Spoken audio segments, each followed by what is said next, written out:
যখনই নির্বাচন তখনকার জন্যই প্রস্তুত আইনশৃঙ্খলা রক্ষাকারী বাহিনী। রবিবার সচিবালয়ে এমন কথা বলেছেন স্বরাষ্ট্র উপদেষ্টা।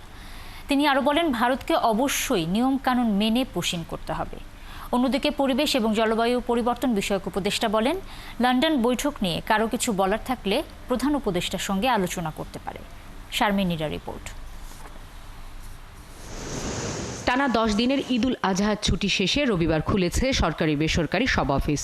দিনের সময় গড়ানোর সাথে সাথে কর্মচাঞ্চল্য হয়ে ওঠে প্রশাসনের প্রাণকেন্দ্র সচিবালয়ও। সকাল সকাল বেশিরভাগ বিভাগ আর দফতরের কর্মকর্তা কর্মচারীরা চলে এসেছিলেন প্রায় সব উপদেষ্টাই। একনল অ্যাডভান্সড হাইজিন সোপ, এবার জীবাণু ধুলাবালি ঘাম ক্লিন বোল্ড।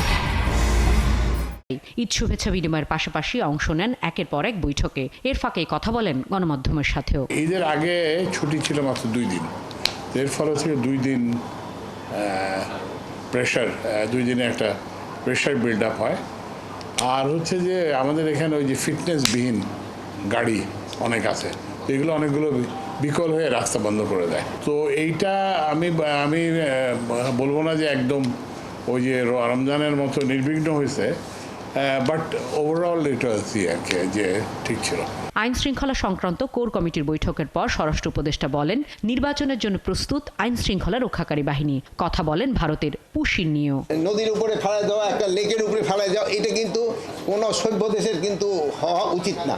তো এই জন্য আমরা অনুরোধ করছি, আমাদের যদি নাগরিক থাকে তোমরা প্রপার চ্যানেলে পাঠাও, আমরা নিয়ে নিই। নির্বাচনের ডেটটা তো ফিক্স করবে ইনফ্যাক্ট নির্বাচন কমিশন। ওনারা যেই সময় ফিক্স করবে, আমরা মনে হয় আমাদের আইন শৃঙ্খলা বাহিনী ওই সময় তারা প্রস্তুত। আর পরিবেশ বিষয়ক উপদেষ্টার কাছে প্রশ্ন ছিল সাম্প্রতিক রাজনীতি নিয়ে। জবাবে বলেন, লন্ডনের বৈঠকের পর পরিস্থিতি এখন বেশ স্বস্তিকর। আসলে তেমন কিছু ছিল বলে তো মনে করি না। হ্যাঁ, প্রসেসটা এমন, আপনি রাজনীতি বলেন, নির্বাচনী বলেন, গণতন্ত্রই বলেন আর সংস্কারই বলেন, প্রত্যেকটাই ডায়ালগের মাধ্যমে আগাতে হবে। আমি সেই জন্য ডায়ালগটা হচ্ছে এটাকেই একটা সুসংবাদ মনে করি। এবছর 91 লাখের উপর কোরবানি হয়েছে এবং দেশের বাইরে থেকে কোনো পশু আসেনি বলে জানিয়েছেন মৎস্য ও প্রাণী সম্পদ উপদেষ্টা। মূলত 2 রকম কোরবানি হতো আগে, একটা রাজনৈতিক কোরবানি, একটা হলো শোয়িং অফ কোরবানি। মানে আমার এত টাকা আছে, আমি তো দেখালাম যে কত দিতে পারি। তো ওই শোয়িং অফ ছিল, এবার ধর্ম পালন হয়েছে আসলে। শারমিন নীরা, 71, ঢাকা।